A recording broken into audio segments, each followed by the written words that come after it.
देखिए, मैं समझती हूँ कि आज का जो विरोध प्रदर्शन है उसका सबसे बड़ा लक्ष्य ये है कि मोदी जी ने त्वरित कार्यवाही महिला आरक्षण पर क्यों नहीं की।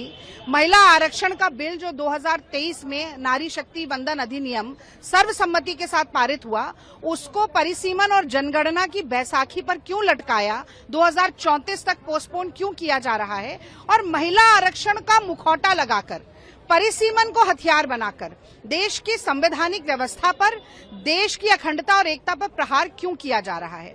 कल तो हास्यास्पद था मोदी जी का राष्ट्र के नाम संदेश। वो राष्ट्र के नाम संदेश तो था नहीं, वो तो बहुत ही लाचारी भरा हुआ एक कांग्रेस के खिलाफ षड्यंत्र था, जिसमें कि 58 बार 29 मिनट में कांग्रेस का नाम लेते हुए मोदी जी नजर आए। मैं तो जानना चाहती हूँ कि विपक्ष में कौन है, सत्ता में कौन है। मोदी जी ने 12 साल सरकार चला ली, जिसमें 10 साल पूर्ण बहुमत की सरकार थी। क्यों नहीं लेकर आ गए 2/3 बहुमत से? कोई भी बिल पास करवाना चाहते महिला आरक्षण का हो सकता था।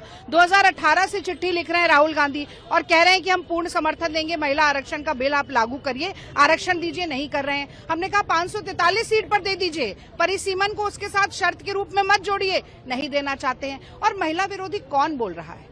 वही प्रधानमंत्री जो संसद में खड़े होके रेणुका चौधरी जी को शूर्पणखा कहते हैं, वही प्रधानमंत्री जो ममता बनर्जी को दीदी और दीदी कहकर मजाक उड़ाते हैं, वही प्रधानमंत्री जो हाथरस की बेटी की मजबूरी पर एक शब्द नहीं बोलते, उसकी हत्या पर, बलात्कार पर, जो मणिपुर में 2 बेटियां, भारत मां की बेटियों का शरीर नोचा जाता है और उनके मुंह में दही जम जाता है, पहलवान बेटियों का यही दिल्ली में उनके घर से 2 किलोमीटर की दूरी पर बाल पकड़कर पुलिस खींचती है और उनके मुंह पे ताला लगता है, वो आज ये कह रहे हैं कि महिला विरोधी कांग्रेस है। तो मैं समझती हूँ कि भारत की जो बेटियां हैं, जो महिलाएं हैं, जो नारी शक्ति हैं, वो आज मोदी जी के ऊपर हंस रही होंगी।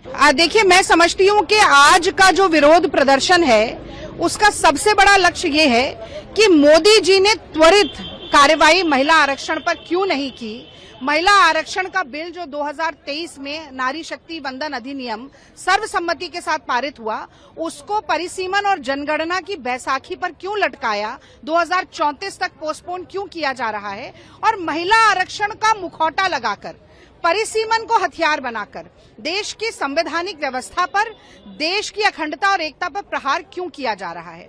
कल तो हास्यास्पद था मोदी जी का राष्ट्र के नाम संदेश। वो राष्ट्र के नाम संदेश तो था नहीं, वो तो बहुत ही लाचारी भरा हुआ एक कांग्रेस के खिलाफ षड्यंत्र था, जिसमें कि 58 बार 29 मिनट में कांग्रेस का नाम लेते हुए मोदी जी नजर आए। मैं तो जानना चाहती हूँ कि विपक्ष में कौन है, सत्ता में कौन है। मोदी जी ने 12 साल सरकार चला ली, जिसमें 10 साल पूर्ण बहुमत की सरकार थी। क्यों नहीं लेकर आ गए 2/3 बहुमत से? कोई भी बिल पास करवाना चाहते महिला आरक्षण का हो सकता था। 2018 से चिट्ठी लिख रहे हैं राहुल गांधी और कह रहे हैं कि हम पूर्ण समर्थन देंगे, महिला आरक्षण का बिल आप लागू करिए, आरक्षण दीजिए, नहीं कर रहे हैं। हमने कहा 543 सीट पर दे दीजिए, परिसीमन को उसके साथ शर्त के रूप में मत जोड़िए, नहीं देना चाहते हैं। और महिला विरोधी कौन बोल रहा है?